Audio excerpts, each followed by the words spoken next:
매일경제TV 조간 헤드라인입니다. 태양광용 폴리실리콘 생산 세계 3위 기업인 OCI가 전일 국내 태양광 사업에서 철수한다고 밝혔습니다. 칸과 오스카를 정복한 기생충이 세계 박스오피스 기록 경신에 도전합니다. 버니 샌더스 상원 의원이 전국 여론조사에서 조 바이든 전 부통령을 8%포인트 차로 제치고 미국 민주당 대선 후보 가운데 지지율 1위에 올랐습니다. 금융당국이 신종 코로나 바이러스 관련 테마주 30개를 집중 모니터링하기로 했습니다. 코스닥의 공매도 잔액이 사상 최고치 수준까지 증가했습니다.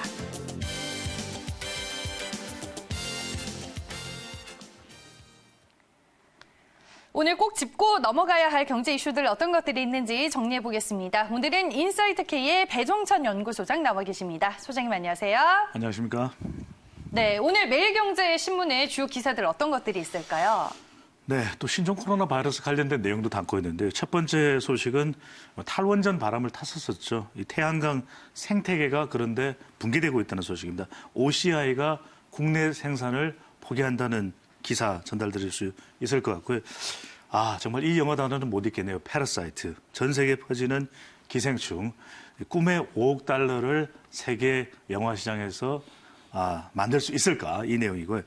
샌더스 민주당 경선 요동치고 있는데요. 이 샌더스 후보가 전국 지지율 첫 1위를 기록했다라고 하는 여론조사 결과인데 이 다크호스가 있습니다. 블룸버그 전 뉴욕시장이 3위로 급부상을 했고요. 네 번째 뉴스는 이 코로나 바이러스가 미치는 정시 영향, 바로 테마주입니다. 이 코로나 바이러스 테마주 급등하고 있다는 소식. 마지막 소식은 이 공매도, 역시 신종 코로나 바이러스의 영향이겠죠. 이 바이오주가 상승 시동을 걸 수 있다는 소식까지 전달드리겠습니다. 네, 알겠습니다. 그럼 오늘자 매일경제신문 일면에 크게 실려있는 기사 내용부터 한번 확인을 해보겠습니다. 네, 태양광 생태계가 결국에는 중국의 저가 공세에 밀려서 붕괴될 위기에 놓였습니다. OCI가 이 국내 태양광용 폴리실리콘 생산을 결국에는 전일 포기하겠다라고 기업 설명회를 통해서 밝혔는데요. 기사 내용 한번 체크를 해볼게요. 네, 태양광 폴리실리콘 생산 세계 3위 기업인 OCI가 국내 태양광 사업에서 철수한다라고 얘기를 했습니다. 네, OCI는 태양광 폴리실리콘 국제 가격의 급락으로 이 적자 폭이 커지자 결국에는 국내 생산을 중단하기로 결정을 했습니다. 여기에 이제 하나솔루션도 국내에서 사업 철수를 검토하고 있는 것으로 알려지고 있는데요. 먼저 OCI가 이렇게 국내 태양광 사업에서 철수를 결심한 배경부터 정리를 해볼게요. 네, 태양광 리스크입니다. 이 정부에서 탈원전을 이야기하면서 정말 야심차게 신세계가 열리는 듯 했던 것이 태양광 사업이었거든요. 이 핵심 소재가 바로 폴리실리콘입니다. 그런데 이것과 관련해서 OCI 세계 3위 업체입니다. 그런데 이 OCI에서 동양화학공업이죠. 철수하겠다. 그래서 국내에 이제 군산 공장이 있는데 2공장과 3공장은 문을 닫겠고 그다음에 1공장은 또 태양광 아닙니다. 반도체용으로 돌리겠다라고 이야기를 하면서 그럼 태양광 관련된 폴리실리콘은 OCI가 어디서 생산하느냐? 경쟁력이 높은 말레이시아 공장에서 생산을 하겠다라는 겁니다. 그런데 왜 이렇게 된 거냐? 바로 이게 치킨 게임입니다. 중국에서 워낙 싼 가격에 폴리실리콘을 내놓으니까 도저히 가격 경쟁력을 따라갈 수가 없는 것이거든요. 그러니까 결과적으로는 사업을 접을 수밖에 없었다. 여기서 태양광 사업, 그렇게도 강조를 했다면 뭔가 지원할 수 있는 방안도 좀 있었어야 되는데 그렇지 못한 것 아니냐. 관련해서 우리가 태양광 관련 사업과 또 업종 이런 부분에 투자할 때 상당히 좀 유의를 할 필요가 있다라는 그런 생각이 들 수밖에 없는데 문제는 군산입니다. 지금 군산에 GM 공장도 철수하였죠. 또 현대중공업, 중공업의 조선사업도 철수를 하죠. 근데 지금 OCI까지 철수를 하면 군산 경제는 어떡하냐 하는 걱정이 나오고 있습니다. 네. 전일 이제 기업 설명회를 통해서 이 국내 생산을 포기한다라고 얘기를 했고 실적도 공개를 했는데 지난해 4분기 실적 상황이 또 좋지는 못했던 것 같아요. 이게 태양광 관련 사업을 계속 황금빛, 장밋빛 시장으로 계속 이야기를 해왔거든요. 근데 실제로는 세계 3위 업체, 핵심 소재인 폴리실리콘을 생산하는 OCI 사정은 그렇지 못했다는 것인데 지난해만 하더라도 영업이익이 거의 1,900억 가까이 됐고요. 4분기 연속으로 2018년부터 적자를 보여왔습니다. 그러니까 뭔가 사업이 안 되고 있다. 제품에 문제가 있냐? 그런 게 아니죠. 워낙 중국이 저가 공세를 하니까 이걸 도저히 버틸 수가 없는 겁니다. 그래서 단기 손실마저도 거의 지금 800억이 넘었었거든요. 이러다가 공장을 돌릴 수가 없다라고 판단을 할 수밖에 없었던 것이죠. 네, 알겠습니다. 태양광 산업에 대한 얘기를 오늘 첫 번째 기사로 저희가 만나봤습니다. 다음 두 번째 기사로 넘어가 볼게요. 네, 전일 봉준호 감독의 영화 기생충이 제92회 아카데미 시상식에서 작품상을 포함해서 4관왕을 차지했다라는 뉴스를 전해드렸는데요. 오늘은 이제 영화관 그리고 영화계에 불고 있는 기생충 붐에 대한 얘기를 나눠보겠습니다. 지금 기생충 열풍이 전 세계적으로 퍼지고 있습니다. 그로 인해서 매출 꿈의 5억 달러를 넘길 수 있을지 또 많은 분들이 주목을 하고 있는데요. 기사 내용 들여다보겠습니다. 네, 역대급 수상 실적 그리고 흥행 성적도 역대급을 기록할 것으로 기대가 되고 있는데요. 이 칸과 오스카를 정복한 기생충이 세계 박스오피스 기록 경신에 도전을 하고 있습니다. 특히나 미국 언론이 기생충의 오스카 석권 소식을 대대적으로 보도를 하면서 지금 기생충 영화를 보기 위해서 영화관을 찾는 사람들이 또 많아지고 있다고 합니다. 여기에 워싱턴 포스트는 아직 기생충을 보지 못했다면 당장 나가서 보라고 권하기도 했습니다. 먼저 기생충이 영화 산업 중심지인 북미 지역에서 비영어 작품으로 최고의 흥행 기록을 좀 세울 수 있을까요, 소장님? 그렇게 될 것으로 예상되는데 우선 네. 이창진 앵커는 이런 쾌거를 예상했나요? 네, 저는 예상은 했습니다. 네, 그렇군요. 역시 예상하셨어요, 소장님은? 매일경제 앵커는 다르거든요. 저는 뭐 소름이 쫙 끼치더라고요. 네. 예상을 못했는데 마지막에 제인 폰다가 명배우거든요. 아버지는 헨리 폰다인데 Best Pictures goes to Parasite는 좀 소름이 쫙 끼쳐서 네. 야 이거 보통 일이 아니겠구나라는 생각을 했었는데 정말 말 그대로 오스카 범프 그러니까 오스카 상을 받음으로 해서 별을 나는 거거든요. 이제는 극장 포스터에 별이 4개가 달립니다. 작품상, 각본상, 그다음에 감독상, 국제영화상, 장편영화상 이렇게 별이 달리게 되면 흥행할 수밖에 없는 것이거든요. 그런 만큼 지금 현재 우리 매일경제 그래프가 아주 잘 만들어져 있는데 1000여 개의 극장에서 개봉 중에 있습니다. 근데 정확하게는 1060개인데 이게 이제 2000개로 확 늘어납니다. 미국에서 이 배급사가 네온이라고 하는 회사인데 이번에 행사 관련해서도 디프리도 굉장히 잘했던 회사이기도 하죠. 근데 이 회사에서 한 2000여 개로 늘어나면서 흥행 대박을 예고를 하고 있습니다. 네, 알겠습니다. 앞서서 이제 상영관 얘기 소장님도 해주셨는데요. 어떻게 변화 추이를 나타내고 있는지 그래프를 한번 확인해 보겠습니다. 네, 미국 기생충 상영관의 변화입니다. 지난 10월 13일에 개봉을 했는데 개봉할 당시에는 3개에 불과했습니다. 하지만 11월 둘째 주에는 620개로 늘어나게 됐고요. 우리가 이제 주목해 볼 만한 부분은 오스카상을 수상한 이후입니다. 2월 첫째 주에는 영화관이 1060개였는데 오스카상을 수상한 이후로 2월 둘째 주에는 2000개 이상으로 늘어나게 됐습니다. 그만큼 기생충을 보기 위해서 영화관을 찾는 사람들이 많아지고 있고 또 더 많아질 것이다라는 얘기가 될 텐데 미국의 국가에서의 그렇다면 매출과 더불어 우리가 또 기대해 볼 수 있는 부가가치가 있을 것 같아요. 어떤 것들이 있을까요? 그렇죠. 미국 내에서도 비영어 최대 매출을 올릴 수 있느냐 이건 조금 모르겠어요. 이게 달성 불가능한 건 아닌데 비영어 매출 1위가 그 유명한 이 와우 장룡이거든요. 대만의 이한 감독. 워낙 인기가 많았고 이 대나무 숲 사이에서의 무술씨는 정말 이거는 정말 명장면이기 때문에 이걸 또 앞설 수 있을지 그건 또 약간 오락성 영화의 기능도 있기 때문에 인생은 아름다워 2위는 제칠 것으로 보이는데 세계 시장이 그래서 더 기대가 됩니다. 왜냐하면 150개국이 판권은 사갔는데 아직 미개봉이에요. 그래서 이게 개봉되면 이게 오스카상 범프가 있기 때문에 쭉 또 이 매출 또 티켓 파워가 상승할 것이라는 이야기가 나오고 있고 글로벌 수입은 이제 더 늘어나겠죠. 그래서 5억 달러 달성도 세계 이 티켓 파워로서는 가능할 수 있을 것이다. 그리고 또 하나는 사실 이게 뭐 우리가 몇 명이 받느냐도 중요하지만 이걸 통해서 아니 우리 국가 브랜드 가치가 얼마나 올라갑니까? 이 기생충이라는 영화를 만든 봉보로봉 봉감독, 봉태일, 봉준호 감독을 배출한 나라가 어디냐? 사우스코리아 대한민국이다. BTS를 배출한 나라가 어디냐? 대한민국이다.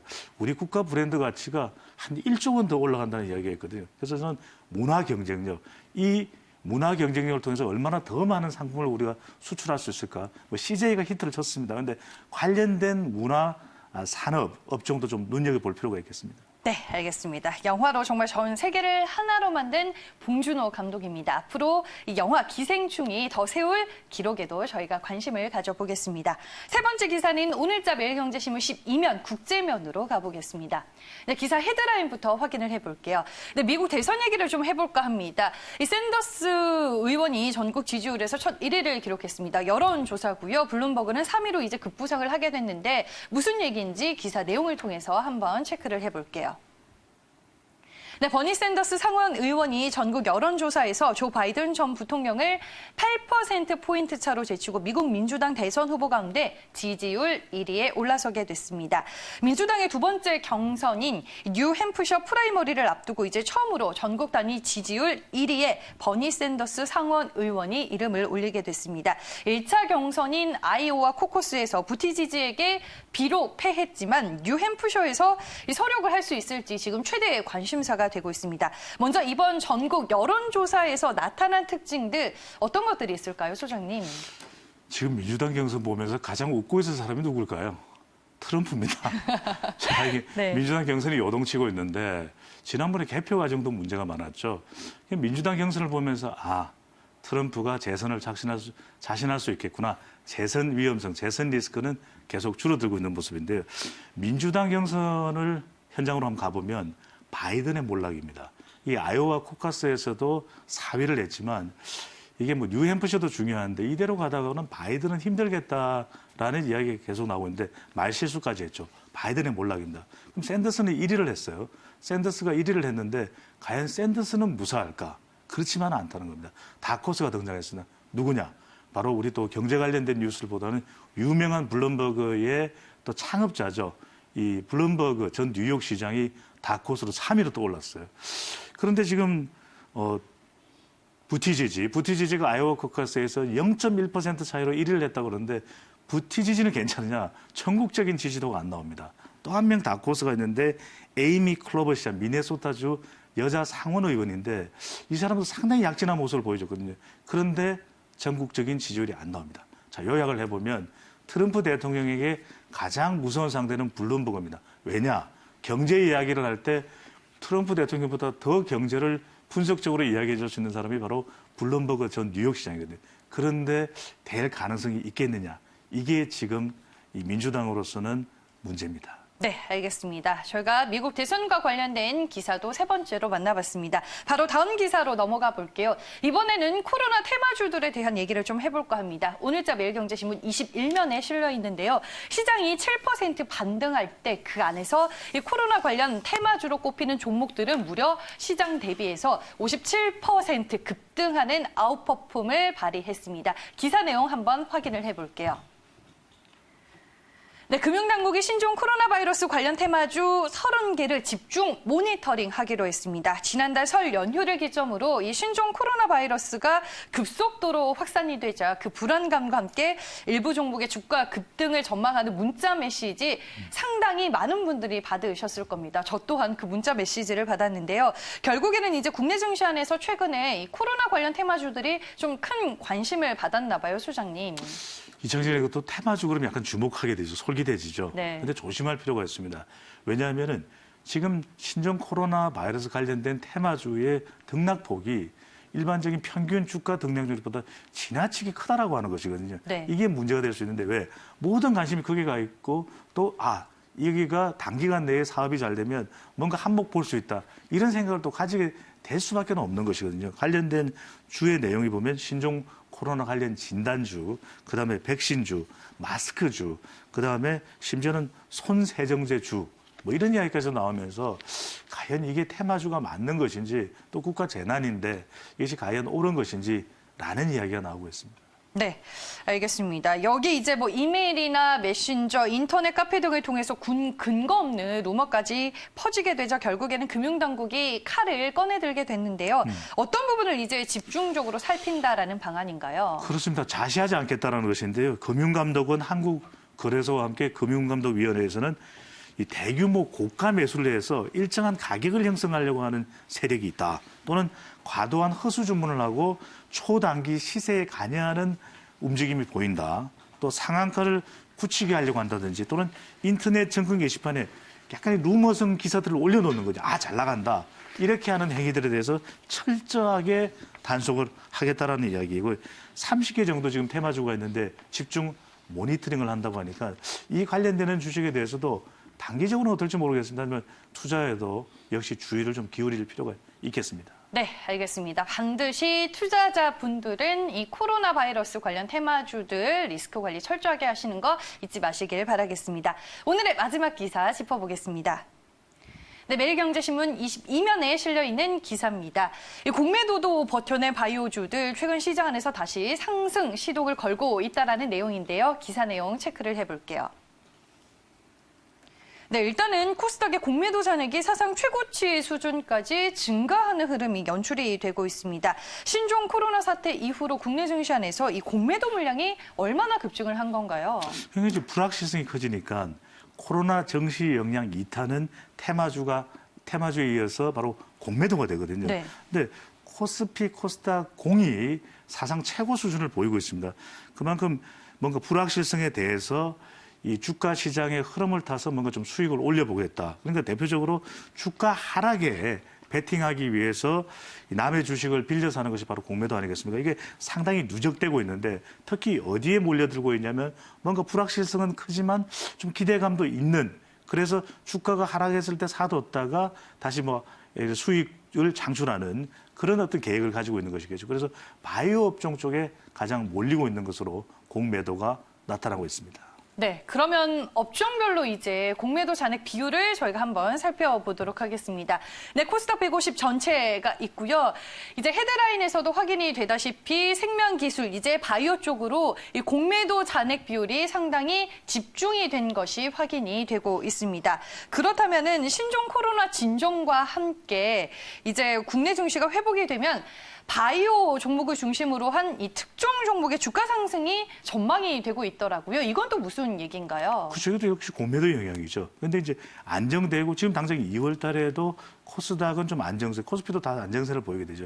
이렇게 되면 지나친 공매도를 했던 쪽에서는 손해를 방지하기 위해서 또 매입을 하게 됩니다. 바로 숏 커버링에 들어가게 되는데 이러다 보면 일단 단기적으로는 관련되는 업종, 주가가 오를 수밖에 없는 것이죠. 그렇다면 조금 전에 말씀드렸던 대로 코스닥 쪽에서는 어떤 업종입니까? 바로 바이오 업종이 상당히 공매도가 누적돼 있는 만큼 일단 안정되면서 단기 상승이 이루어질 수밖에 없고 그다음에 코스피 쪽은 어떤 주입니까? 경기 민감주라고 할 수 있는 에너지, 그다음에 조선, 또 소재, 이 중국과도 연관이 되는 것이죠. 이쪽에 지금 공매도 물량이 쌓여 있거든요. 근데 항상 이 공식대로 들어맞는 건 아닙니다. 그런 만큼 참고를 하셔야 될 부분인데 이쪽에도 쌓여 있는 만큼 또 시장이 안정화되면 올라갈 수 있는 여지가 있다.